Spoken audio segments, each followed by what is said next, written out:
김용남 전 의원 오셨습니다. 안녕하십니까? 네, 안녕하세요. 반갑습니다. 예, 저 어제 통화했지만은 민주당 입당한 다음에 처음 뵙는 것 같아요. 그렇죠. 예. 저는 좀 오래됐어요. 입당하신 다음에 처음 뵀는데 보니까 제가 볼 때는 주황색보다는 파란색이 더 잘 어울리시더라고요. 옷 입으시고. 어우, 근데 진짜 제가 월요일 날 예. 입당을 예. 했거든요. 입당을 했죠. 근데 화요일 날 저녁에 사고가 터진 거잖아요. 맞아요. 그리고 나서 더욱 문제가 바로 그 다음 날그 이준석 후보뿐만 아니라 뭐 천하람 의원이나 개혁신당 관계자들이 방송에 나와서 이른바 쉴드를 치는데 이준석. 못 들어주겠더라고. 이게 네. 어느 정도 억지를 부려야지. 그래서 야, 타이밍 기가 막히게 나왔다 내가. 아니 저기 있었으면 단체로 욕 먹고 그렇지, 그렇죠. 빠따 맞을 뻔했다 진짜. 타이밍 죽이네요. 김용남 우리 전 의원. 와. 이거 진짜 사실 모르겠어요. 총선 때 지난 총선 때 네. 좀 안타까워하고 좀 아쉬워하는 분들이 있었는데 이번 대선 과정에서 김용남 전 의원이 민주당과 또 함께하게 되니까 많이 반겨주시고 예, 예. 타이밍도 너무 좋았다 이런 말씀도 하고 예, 계시고 개인적인 입장에서도 잘 나왔다 생각하니까. 아니 지금 개혁신당의 문제는 네. 그 너무 비슷한 사람들끼리만 모여 있어요.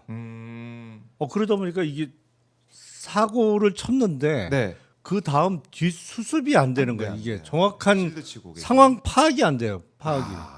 그게 더 자체. 문제 같아요. 예, 댓글에 보니까 성경지명이다. 진짜 잘하셨어요. 댓글도 있는데 자 이재명 후보가 투표를 마무리하고 지금 투표소 밖으로 나왔습니다. 그새 또 시민분들이 오셔가지고 네. 또 많이 반겨주시고 인사해주시고 이재명 후보도 손을 계속 들고 시민들과 인사를 나누고 있습니다. 여유가 느껴진다는 느낌도 좀 들어요. 이재명 후보 모습 보니까요. 미소도 좀 얼굴에서 보이고요. 자, 이 신촌을 걸으면서 시민들과 함께 호흡하면서 인사하면서 이재명 후보가 걷고 있습니다. 사전 투표를 마무리한 이재명 민주당 대선 후보. 자, 이렇게 시민들과 함께 걸으면서 또 투표한 청년들과 함께 걸으면서 여러 가지 얘기를 또 나누고 있네요. 자, 셀카도 찍고 오늘 이 셀카 찍으신 분들 너무나 기분 또 좋으실 것 같습니다. 투표를 마무리한 청년들 이재명 후보와 함께 걸으면서 함께 인사를 나누고 셀카도 찍었습니다. 자, 이재명 또 우리 청년이 또 옆에 와서 사진 찍자 하고 또 셀카. 네, 엄지척 하면서 셀카. 투표를 마친 이재명 후보가 청년들과 함께 사진도 찍었습니다. 이거 어떻게 좀 보십니까? 우선은 뭐 지금 지금 입장이 예, 있기 예. 때문에요. 잠깐 듣고 돌아와서 김용남 네. 의원과 분석을 해보도록 하겠습니다. 현장으로 함께 가보시죠. 약간 측면으로? 이쪽으로. 앞으로 나오세요. 앞으로. 저요? 저 앞으로. 저게 메인 카메라라니까. 앞에 저기 같이 붙여놓은 거 있어요. 사전 투표 첫날이고 청년 유권자들로 투표를 하셨는데 사전 투표 소감을 먼저 들어보겠습니다. 네. 투표는 우리 대한민국 주권자들의 주권을 행사하는 가장 확실한 수단입니다. 총알보다 투표가 강하다라는 말이 있습니다. 이번 내란 사태도 다시 할게요. 자, 이번 내란 사태도 우리 국민들의 투표 참여만으로 비로소 이겨낼 수 있습니다. 특히 우리 청년들과 함께한 취지는 대한민국이 청년의 시대로 다시 되돌아갈 수 있게 해야 되고 이번 대선이 그 출발점이 됐으면 좋겠다는 소망으로 함께했습니다. 대표님 목소리 조금만 켜주시면 감사합니다. 그래요? 네, 노력할게요. 네, 이렇게 네. 소감 들어봤고 현안 질문 몇 개 받을 텐데 소속과 성함 밝혀주시기 바랍니다. 네, 먼저. 굿모닝 머니투데이 이승주입니다. 지금 사전 투표율이 오전 10시 기준으로 역대 최고치를 기록하고 있는데요. 이런 투표율에 대해서 어떻게 보시는지 궁금하고 목표로 하시는 사전 투표율이 있는지도 여쭙고 싶습니다. 사전 투표, 본 투표를 합친 최종 투표율이 가장 중요할 것입니다. 사전 투표를 할 것인지 본 투표를 할 것인지는 우리 국민들께서 각자 사정에 따라 선택하실 텐데, 가급적이면 사전 투표에 많이 참여해 주시는 것이 시간을 합리적으로 배분하는 데 또 도움이 될 것이고, 또 본 투표에 무슨 일이 생길지 모르니까 미리 해 두시는 게 낫지 않을까 그런 생각이 듭니다. 목표한 사전 투표율은 특별히 없습니다.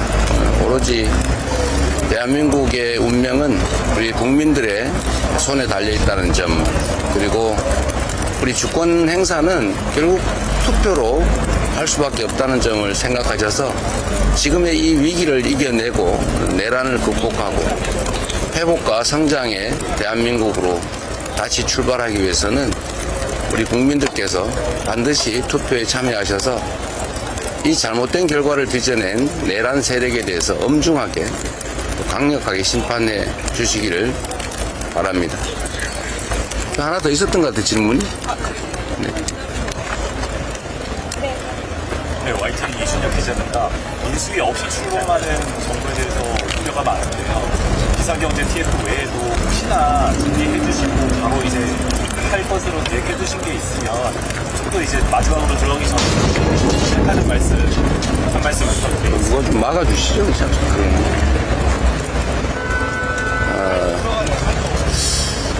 일단 내란 극복이 가장 중요하고 또 민주주의의 회복이 급선무이긴 합니다. 그러나 그거는 뭐 너무 당연한 일이어서 기본이라고 할 수 있겠고, 주력해야 될 우선순위 업무라면 결국 지금 가장 악화된 민생을 회복하는 것입니다. 민생 회복을 위해서는 지금 거의 빈사 상태에 이른 내수 경기를 신속하게 진작해야 될 것입니다. 그 외에 통상 문제 해결을 위한 외교적 노력도 시급하게 시작해야 될 것 같습니다. 물론 뭐 정부를 구성하는 일들은 역시 일을 하기 위해서 꼭 필요한 일이니까 우선순위 중에 하나겠죠. 가장 중요한 것은 민생 경제 회복입니다. 문전의 민생 경제 회복 리스크입니다. 인체형입니다. 뭐 누구라고요? 리스크의 인체형. 네. 민생 경제 회복 말씀해 주셔서 수명간섭 공사를 해야 된다고 말씀해 주셨는데 혹시 규모는 어느 정도 생각하고 계시는지랑 만약 편성한다면 어느 분야에 좀 지원해야 된다고 보시는지.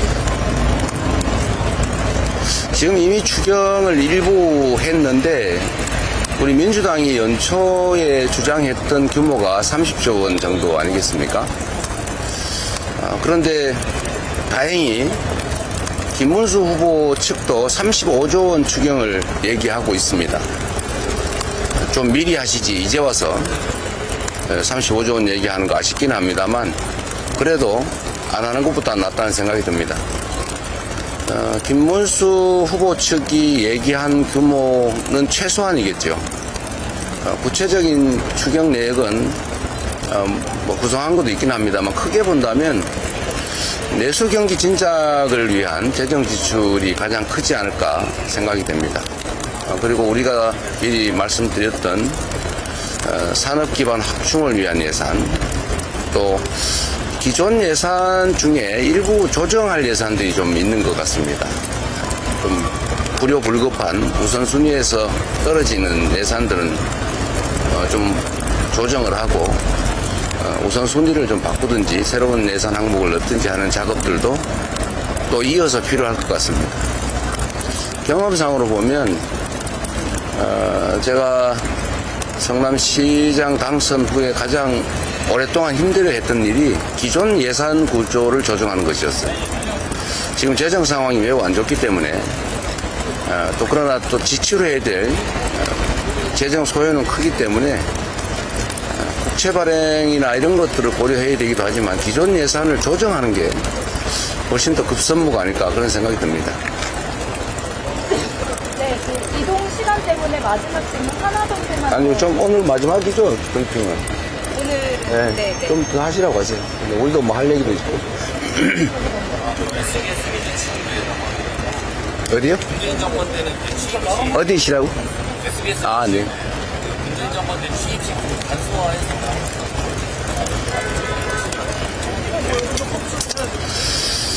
아, 지금 제가 뭐 당선될지 안 될지도 모르고 이 나라 운명이 어떻게 될지도 모르는데 취임식 형식을 어떻게 할지에 대해서 뭐 깊이 고민하지는 않고 있습니다.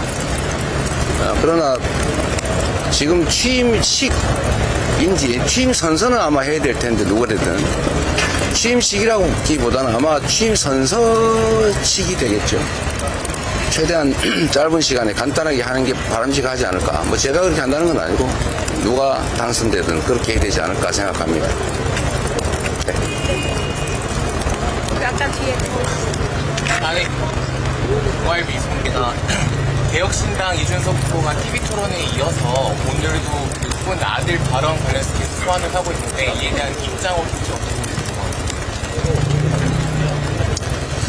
이 엄중한 시기에 내란 극복, 민생 회복에 대해서 또 국가의 운명에 대해서 좀 더 진지하게 고민하는 그런 선거가 되길 바랍니다. 피니스 부정선거 후보랑 사전투표 태국사랑 국민이 사전투표에 나오셨는데 이에 대해서 어떻게 그냥 그런가 보다 하겠습니다. 원래 그런 분들 아닙니까? 뭐 원래 얘기했던 거, 그와 다른 행동하는 거, 언행 불일치는 그분들의 특성이니까 그냥 그러려니 합니다. 죄송합니다. 네, 말씀하시죠. 네. 취임식 얘기하고 나오셨어요. 그러면 이제 대통령 이전까지는 따로 원칙 사태나 이런 건 없으신 거지. 원칙 사태는 따로 없으신 거지. 대체적으로 공직을 자신의 명예나 이익을 위한 벼슬로 생각하는 분들은 그거 왜 안 버리냐 이렇게 얘기하지만 공직을 국가와 국민에 대한 책임으로 생각하면 그렇게 함부로 던질 일이 아니죠. 지금 그거를 사퇴한다고 해서 다른 사람이 승계를 하면 모르겠는데 그걸 왜 우리 국민들이 맡긴 일을 그렇게 쉽게 던지겠습니까? 지금 이 순간에도 국회의원으로서 해야 될 책임이 막중하지요. 또 갑자기 제3의 내란이 벌어질지 어떻게 합니까? 그러면 국회 차원에서 대응해야 되는데 필요하지도 않게 왜 국민이 맡긴 책임을 미리 버리겠어요? 필요하면 모르겠지만 생각을 좀 달리 하면 좋겠어요. 공직은 권리나 지위가 아니라 책임과 역할이다. 이렇게 생각해 주시면 좋겠습니다. 기후에너지 신설 분야를 발표하셨는데 네. 산업부의 내용과 환경부의 작동하기 달라서 단순하게 첫 한마디를 없앤다고 해서 잘 돌아갈 거가 아니지 않다라는 생각이 구체적으로 어떻게 운영하실 생각이세요? 이제는 지구의 기후위기 대응이 전 세계적 과제가 됐습니다. 이 기후위기 극복이라고 하는 이 세계적 과제 때문에 이제 에너지 시스템도 완전히 바뀌고 있습니다. 화석연료 의존 경제에서 이제는 재생에너지 중심 경제로 에너지 대전환이 일어나고 있죠. 이 에너지 대전환은 AI 산업 발전과 아주 밀접한 관련이 있습니다. 사람도 손발 쓰는 것보다는 머리를 쓸 때 에너지가 더 많이 소모되는 것처럼 우리가 인공지능 중심의 첨단 기술 산업 시대로 전환하는 것은 피할 수 없는 일이고 거기에는 엄청난 에너지가 소모되기 때문에 이 에너지 정책이 또 국가 전략의 핵심이 됐습니다. 그런데 기후 전환 또 기후 위기에 따른 에너지 전환 또 산업 전환 문제는 환경과 에너지가 아주 밀접한 관련이 있어요. 그런데 지금 이게 환경부는 주로 규제 중심으로 에너지는 산업 지원 중심으로 가다 보니까 충돌합니다. 이 문제를 체계적으로 해결해야 돼요. 독일, 영국, 프랑스, 이태리, 호주 뭐 이런 유력 선진 국가들 대부분이 기후 에너지를 통합해서 행정 부서를 만들어 운영하고 있습니다. 우리도 그런 방향으로 가야 되고, 일각에서 혹시 에너지를 산업부에서 떼내면 전기요금 오르는 거 아니냐, 또는 산업 지원에 혹시 소홀해지는 거 아니냐, 이런 억지 주장을 하는 경우가 있던데요.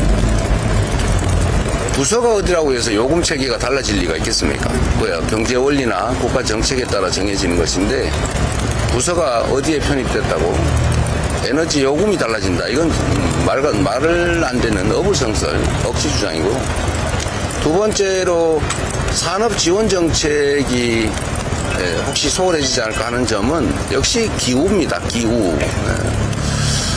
그거는 역시 정부 정책에 관한 것인데, 그걸 에너지 부서장이 결정할 거라고 생각하는 것 자체가 잘못된 전제죠.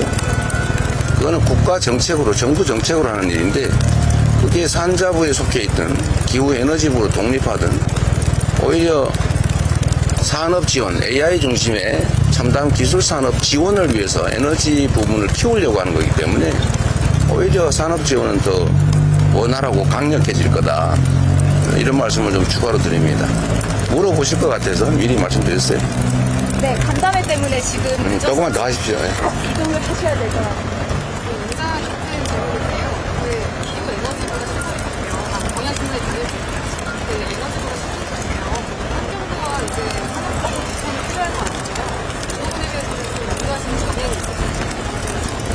환경부와 또? 아니 그걸 당연히 통합을 하게 되겠죠. 그래서 아주 세부적으로 그 내부에 어떤 부서들을 어떻게 배치할 건지 하는 것은 좀 구체적으로 검토를 더 할 필요가 있습니다. 좀 토론을 해봐야죠. 관련 부서들 간에. 그렇다고 지금 제가 관련 부서를 불러서 토론할 수는 없기 때문에 그때 가서 세부적인 조정을 하겠습니다. 내용이 뭔지 합시다. KBS 문준원 다름이 아니라 후보님께서는 이전에도 실력 위주로 해서 인사를 하시겠다고 하셨는데, 본인을 싫어하시는 분도 뭐 기용을 하셨다는 취지로 예전에 말씀을 주셨었는데요. 실력이 있다면은 네. 만약에 이번에 당선이 되신다면은 대통령실에서도 그런 기준이 적용이 될 수 있는지 궁금합니다. 인사가 만사라고 했고, 뭐 대통령이 아무리 좋은 의도를 가지고 있어도 직접 모든 국정을 시행할 수는 없기 때문에 결국 다 권한을 위임해서 할 수밖에 없습니다. 권한을 위임받아 대신 권한을 행사할 사람, 즉 이제 정부 주요 예를 들면 내각의 구성원이나 대통령실의 수석 보좌관을 포함한 일선 공무원들은 유능한 사람, 물론 충직함을 전제로 유능한 사람들을 뽑아야죠. 저는 5년이라고 하는 짧은 국정 운영 기회를 부여받는다면 최대한 성과를 내서 국민으로부터 평가를 받아야죠. 그리고 그게 의무 아니겠습니까? 가까운 사람 써서 뭐 하겠어요? 제가 가까운 사람 챙길 거면 사업을 하지 정치를 했겠습니까? 당연히 유능한 사람, 충직한 사람. 물론 똑같은 역량을 가진 훌륭한 인재라면 가까운 사람을 쓰는 게 좋겠지요.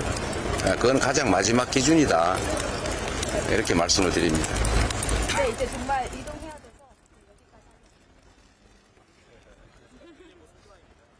네, 이재명 후보가 사전투표 이후에 기자들과 질의응답을 하고 있는데요. 오늘은 꽤 길게 이어지고 있습니다. 근데 기자들 질문 하나하나 받으면서 이 대통령 선거 이후에 어떻게 뭐 인사 문제나 아니면은 뭐 취임식부터 해가지고 다 하나씩 물어보는데 다 대답을 하시고 계시네요. 네. 답변을.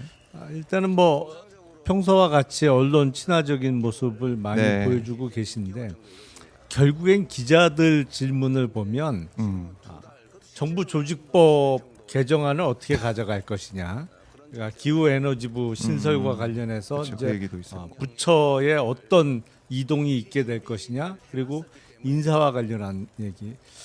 근데 후보께서는 대단히 조심스럽게 답변을 시작했습니다만 네. 이게 자칫 잘못하면 이제 선거 끝난 것처럼 비춰질 수가 있으니까 후보는 가장 조심스럽게 답변을 하고 기자들은 아니 뭐 아시면서 왜 그러세요? 이제 대답 좀 해주세요. 뭐 거의 이런 분위기예요. 그러니까, 그러게요. 예. 자, 근데 이재명 후보 오늘 표정이 상당히 또 밝고 여유 있어 보인다 이런 느낌도 들고요. 넥타이 색깔도 좀 눈에 들어오고. 자, 이제 사전 투표를 마무리한 이재명 후보 뭐 오늘도 어김없이 오후에는 서울 지역 유세가 있는데 아까 이준석 후보 오늘 기자회견 관련된 질문도 있었어요. 예. 근데 딱 한 문장으로 끝내버렸습니다. 답변을. 그렇죠. 지금 예. 내란 종식과 관련해서 뭐 중요한 시기 엄중한 시기인데 때문에 진짜. 그러니까 그런 뭐랄까 지저분한 얘기 하기 싫다. 아니 전 그리고 아주 네. 퍼펙트한 답변이라고 생각을 합니다. 그러니까 퍼펙트한 답변. 후보가 직접 언급하지 않아도 얼마나 잘못된 네. 발언 내용이었는지 그리고 그 이후에 보여지는 태도가 얼마나 한심한지는 많은 국민들이 다 아세요. 그러니까 네. 뭐 후보가 직접 발언할 필요가 없죠. 그 부분에 대해서는 그래요. 너무 저급한 내용이다. 네. 예. 그러니까 이 토론에서의 이준석 후보의 그 발언을 저도 듣고 제가 귀를 의심했는데 네. 그 발언을 듣고 우리 국민들이 경악을 했는데 오늘 기자회견 내용을 보면은 거기에 대한 뭐 유감 표명은 있었지만 그 사과를 하고 재발 방지 얘기를 하고 뭐 국민을 석고되지 않은 게 아니라 이거 이재명 후보 아들이 쓴 거 맞지 않느냐 그거 그냥 인용했을 뿐이다 뭐 이런 식의 아니 또 아들 문제를 또 전면에 부각을 해서 그걸 또 기자회견을 통해서 얘기를 하고 이런 플레이는 어떻게 보십니까? 일단 반성의 기미가 안 보여요. 그러니까 본인이 뭘 잘못했는지를 몰라요. 네. 그래서 제가 그 TV 토론 직후에 이준석 후보는 지금 25년째 심각한 중2병을 앓고 네. 있는 것 중이다라는 얘기를 했잖아요. 맞아요. 딱 태도가 그래요. 근데 웬만한 중이는 저렇게 안 합니다. 근데 중이들 화나죠 지금. 내가 뭘 잘못했는데? 예. 뭐 이런 태도잖아요. 그러면서 뭐 단체로 나와갖고 아니 그 전에 심상정도 그랬고 뭐 손석희 앵커도 그런 얘기 한 적 있고 근데 팩트가 다 틀려. 심상정 후보는 성범죄 모의와 관련해서 그런 후보와 토론하지 않겠다라고 얘기를 한 거고 네. 손석희 앵커는 그 피해자의 발언 내용 중에 그 비슷한 얘기가 들어 있었던 거예요. 손석희 앵커가 그런 거를 언급한 적이 없어요. 근데 이준석 후보뿐만 아니라 지금 개혁신당 그 주요 관계자가 단체로 나와서 뭐 방송 나와서 사실과 다른 주장을 하면서 우리가 뭘 잘못했는데 뭐가 문제야 뭐 이러고 있단 말이죠.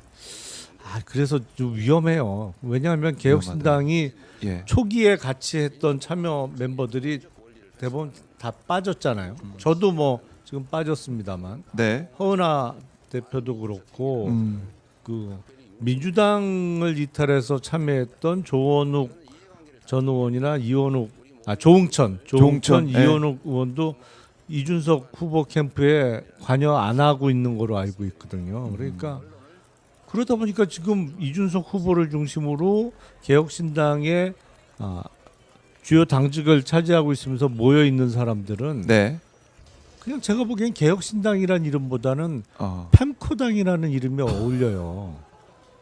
팸코당. 네. 그냥 딱 그 수준이에요. 이른바 커뮤니티 정치. 예. 그걸 그대로 이제 보여주고 있는 것이다. 아니 그러니까 지금 화요일 저녁에 그 사고를 쳐놓고 예. 여론이 어떻게 흘러가는지 그것도 안 보나 봐요. 그 사이트만 들여다보고 있나 봐. 그 사이트에서는 잘했다고 하지. 그럴 수 있죠. 그런 사람들만 남아 있으니까. 예. 근데 정치를 그렇게 하면 안 되는 건데 단체로 저러고 있으니 참 답답하죠. 그러니까 지금 이준석 후보의 행태, 그러니까 그 발언도 발언이지만 그 이후에 수습하는 과정에서 보여주고 있는 이 기자회견 현장이나 이 발언 이런 것들도 국민들이 볼 때 용납할 수 없는 그런 수준이라고 보시는 거네요. 아니 그러니까 지금 예. 제정신이 아닌 것 같아요. 아니 그러니까 자기 입에서 죄송합니다, 잘못했습니다를 해야지. 네. 그걸 돌려 얘기하고 뭐 얘기하다가 맨 끝에 슬쩍 그거 아마 그 횡포 열심히 하는 사람들은 이준석 후보가 언급한 심심한 사과는 시비 걸 걸. 그러니까 심심한 사과를 그러니까 그 뭐야 그 짠 사과가 아니고 심심하게 했으니까 괜찮다 이렇게 생각할 사람들이란 말이야. 거기는 그러니까 뭐 크게 잘못한 건 아니잖아. 그러니까 심심하게 했지 사과를. 그 수준이에요 지금. 아, 네. 너무 저기 현우 씨 이제 터져가지고 참을 수가 없는데 그 정도로 그러니까 이 이준석 후보가 대선 후보로 나와 있는 거 아니겠습니까? 유권자의 표를 받겠다. 내가 대통령이 되겠다 이 생각이 나왔는데 토론 과정이나 그 이후에 있는 이런 모습들 선거 유세 과정을 놓고 보면 이게 국민들의 표를 받으려고 나온 사람 맞냐? 일부 자신을 지지하는 그 사람들의 이 생각만 하면서 그 사람들의 여론만 들으면서 나와 있다. 이거는 지울 수 없는 그런 지점이네요. 기본적으로 대통령이 뭐 하는 자리인지에 대한 인식이 정확하지 않아 보이고. 네. 그러니까 그 TV 토론이 그냥 어디 학교 다니면서 학생들 간에 이루어지는 이른바 디베이트 대회가 아니고 대통령이 되겠다고 나온 사람들끼리 모여서 네. 전 국민 앞에서 공중파를 이용해서 토론하는 자리다라는 걸 인식을 못한 것 같아요. 그 문제된 발언이 바로 외교 안보 분야와 관련해서 토론하던 시기거든요. 네. 아니 그거하고 외교 안보하고 뭔 상관이 있어요? 그날 주제가 앞서서는 정치 개혁과 개헌을 주제로 했고 후반부는 외교 안보 분야였는데 네. 도대체 아무런 연관성도 없고 사실관계도 틀리고 네. 그리고 공중파에서는 언급해서는 안 될 내용을 갖고 지금 질문을 해서 사고를 쳐놓고도 뭘 잘못했는지 모르고 있으니 저 어떻게 해야 될지 모르겠어요. 그래요. 그래서 참 총체적 난국이다 이런 말씀을 하신 걸 정리할 수가 있겠는데 이렇게 이재명 후보 쪽을 계속 공세적으로 또 기자회견 통해서 이렇게 오늘 사전투표 첫날인데 공격을 하고 있는데 사실 이준석 후보에 대한 여러 가지 의혹들 뉴스타파 이번 보도도 있었지만은 김성진 씨의 상납 장부를 보면 이 접대한 그런 내용들이 적혀 있어요. 근데 검찰이 그걸 별도로 수사하지 않고 덮은 거 아니겠습니까? 이건 이 의혹들 국민들이 너무나 궁금해하고 밝혀야 된다는 말씀 계속 하고 계시거든요.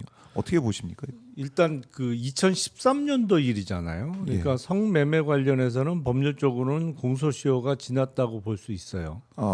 그런데 문제는 그걸 갖고 문제 제기한 사람에 대해서 네. 고소를 했단 말이죠. 그래서 무고 혐의는 공소시효가 많이 남아 있어요. 결국에는 예. 성매매 의혹은 공소시효 문제 때문에 결국엔 이준석 후보가 타인을 고소한 게 무고 아니냐 이 부분이 문제가 됐던 것이거든요. 그런데 드라마틱하게 이와 관련한 무고 사건이 무혐의 결정된 날이 네.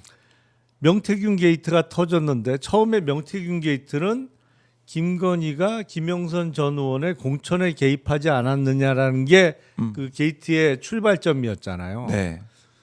그 당시 대통령의 영부인이 정당에 특히 여당의 공천에 개입해서는 안 되는 거죠. 그럼요. 그 누가 봐도 공천 개입인데 그걸 갖고 이준석 후보의 첫 일성이 뭐였냐면 선의의 조언, 선의의 정치적 조언이라고 얘기를 했어요. 네.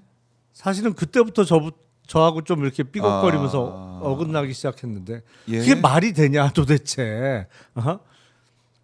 그 조언이 대통령의 영부인이 정치인한테 여당 정치인한테 당신은 어디 가라라고 언급하는 게 어떻게 그게 조언일 수가 있냐. 더군다나 윤석열 정부는 진짜 실세가 V1. 대통령이야 영부인이야 V0. 뭐 예. V1 V제로 논란이 있을 정도였는데 근데 말도 안 되는 일종의 쉴드를 쳤잖아요.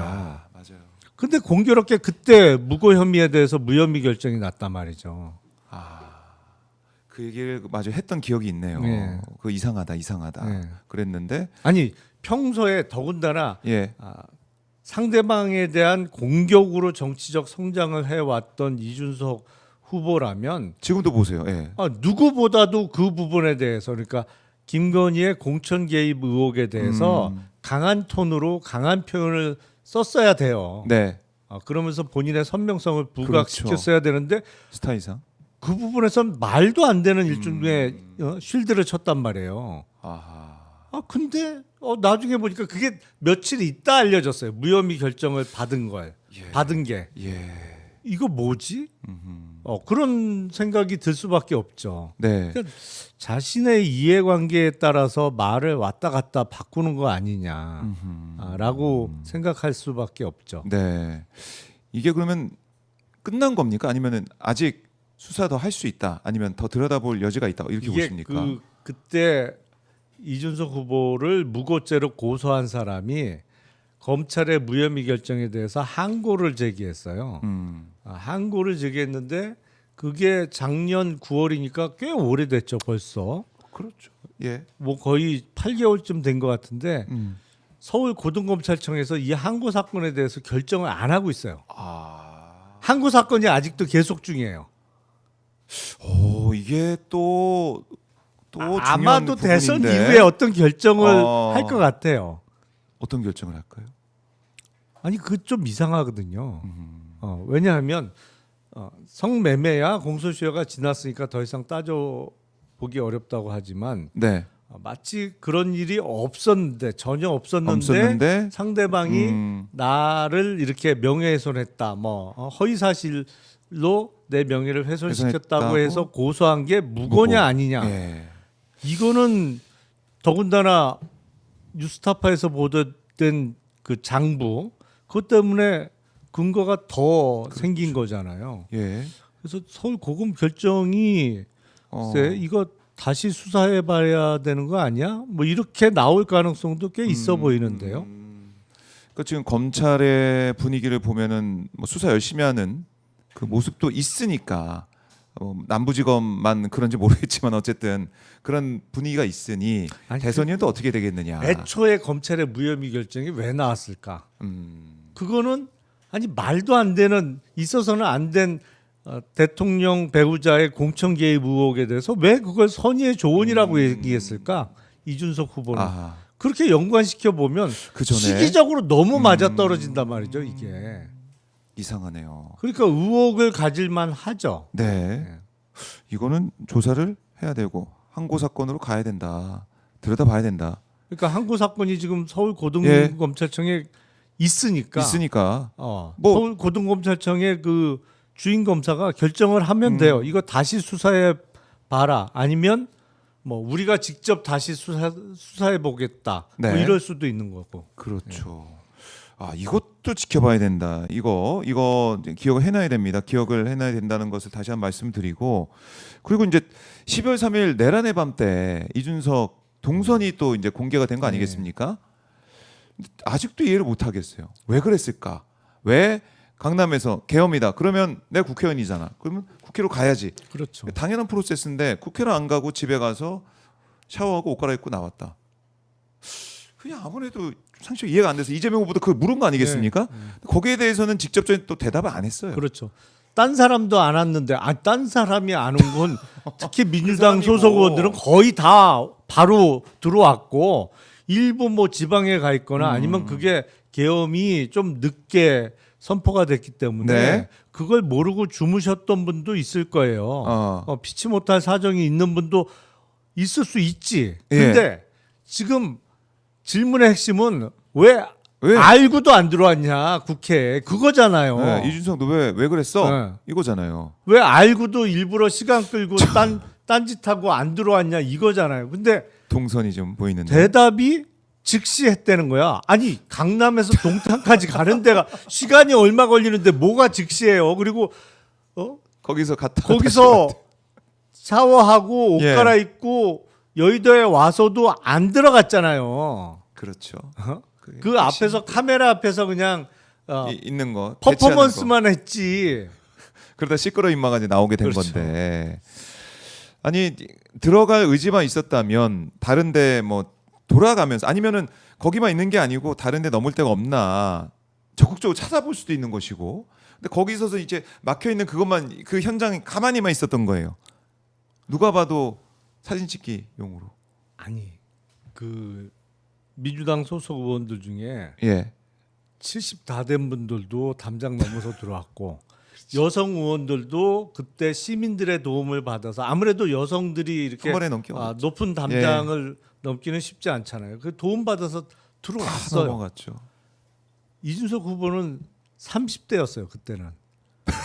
그냥 자기 발로 이렇게 해갖고 영차 한번 하면 얼마든지 넘을 수 있는 상황인데 그걸 더군다나 천하람 의원실 보좌관이라고 하는데 어쨌든 개혁신당 구성원이 네. 대표님 그 담 넘어 들어가시는 건 어떠세요? 그랬더니 그 반응이 시끄러 임마 지금 여기 카메라 있는데 내가 카메라도 없는 본회의장에 왜 들어가? 네. 이거잖아요.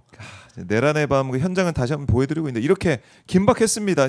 어떻게든 담장을 넘게 하려고 싸우고 끌어내려고 하고 이런 상황을 우리가 다 눈으로 목격을 했는데 안 들어가고 넘을 생각도 안 하고 저항도 안 하고 가만히 있는 이준석 의원의 모습을 우리가 어떻게 평가를 하겠습니까? 아니 가만히 있지는 않았죠. 카메라 앞에서 쇼는 했지. 근데 네, 30대 이준석. 그게 이제 그런 모습을 보면 참담한 거예요. 저게 저런 식으로 정치를 하는 게 맞냐? 네, 과연 맞냐 그런 생각을 하셨고 또 지금 토론까지 보다 보니까 이제 이렇게 위에서 끌어주는 예, 아마 예. 이제 임미애 의원으로 제가 생각이 되는데 예 이렇게 넘는 참 목숨을 걸고 넘는 거 아닙니까? 이 상황이었다는 건 다시 한번 강조를 해드리고 이준석 의원은 아마 네. 본회의장보다 국회 밖에서 그냥 카메라 있는 곳에 있는 게 훨씬 안전할 거다 이렇게 생각했을 거예요. 왜냐하면 본회의장 있으면은 본회의장에서 끌어내고 끌어낼 수가 있잖아. 그렇죠. 예. 그리고 그때는 본인은 계엄 해제 의결이 이미 된 상태였기 때문에 안 들어갔다고 하지만 계엄 해제 의결하고 그 의원들이 다 집에 가버렸어요. 안 갔죠. 안 갔어요. 왜냐면 국무회의가 안 열렸는데. 2차, 3차 네, 계엄이 그럼요. 또 있을 수 있다고 생각을 했기 때문에 예. 지키고 있었단 말이에요. 근데 맞네. 문제는 뭐냐면 예. 들어가면 자기는 밖에 있으니까 이게 아무 상관없는 사람이야. 표결 숫자에 포함 안 되는 숫자니까 여기는 계엄군이나 윤석열이 신경 안 써도 되는 사람이잖아요. 들어가지 않았으니까. 본회의장 들어가 있으면 혹시라도 2차 네. 계엄을 하면 진짜로 총 쏘고 들어갈 수가 있잖아요. 그럼 위험하지. 그러니까 위험한 데 가기 싫은 거야. 그렇네. 그렇게 밖에서 생각할 그냥 수 있겠네. 카메라가 있고 이러면 카메라 비치고 있고 총 시민들이 쏘겠어, 그렇게 근데? 많으니까 여기서는 어떻게 네. 못할 거 아니야. 그러니까 이 앞에서 자기는 쇼를 하고 있고 음. 이곳이 더 안전하다고 판단한 거죠. 그러니까요. 그러니까 이 내용을 또 알고 있었을까 하는 생각도 들고 왜냐하면 원희룡하고 만났다고 하니까 그날 그러니까 그것도 참 의심스러워요. 이것도 밝혀야 될 문제다는 생각이 들고 그날의 행적을 밝혀야지 국민들이 떳떳하게 평가를 할 텐데 그게 아니에요. 그것도 아니고 토론에서는 지금 남 이렇게 끌어내리는 그런 모습은 보이고 있고 이준석 정치 인생이 어떻게 될까요? 어떻게 좀 봐야 됩니까, 의원님은? 그러니까 모든 게 투명하지 않아요. 예. 그날 저녁에 같이 술 먹고 있던 사람이 강남에서 하필 원희룡 전 장관이잖아요. 원희룡 전 장관은 누가 뭐래도 윤석열 측근 중에 한 명이에요. 그렇죠.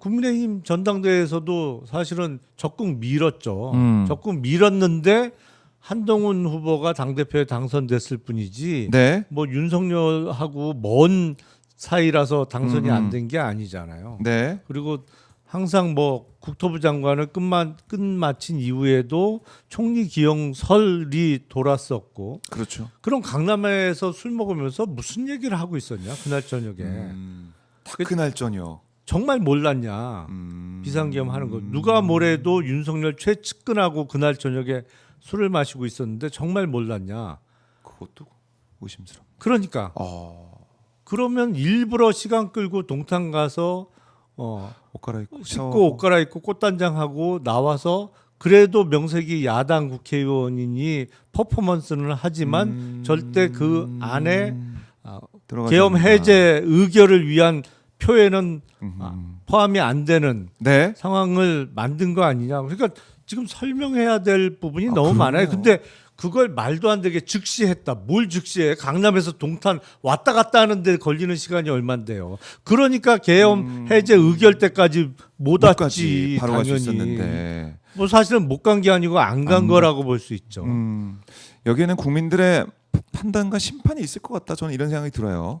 이번 대선 이후에 이준석 정치 인생 힘들어질 거다. 지금 뭐 퇴출 얘기하는 분들도 많기 때문에 모르겠습니다. 아까 뭐 커뮤니티 말씀하셨지만 거기만 보면서 됐어 이렇게 하시면 아니 모르겠지만 그러니까 자신에 대한 지지가 아직도 많다고 생각을 할 텐데 그러게 말입니다.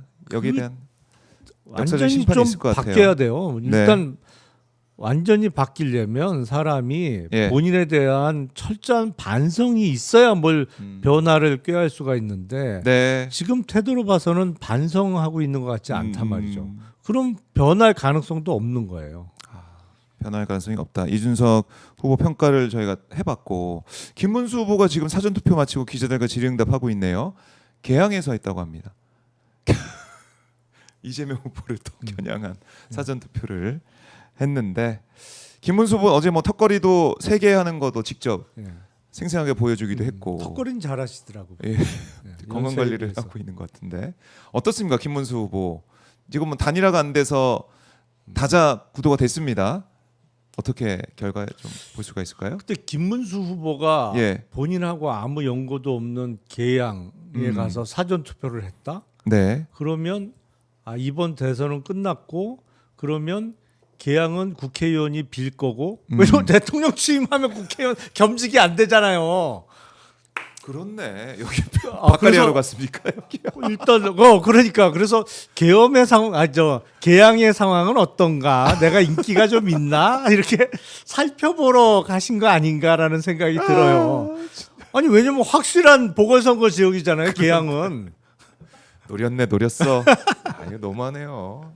만약 그렇다면 진짜 너무한 상황인데 그런 우리가 분석을 할 정도로 김문수 후보 이번 토론광에서 보여준 이런 모습들을 보면은 국민들 봤을 때 왜 나왔지?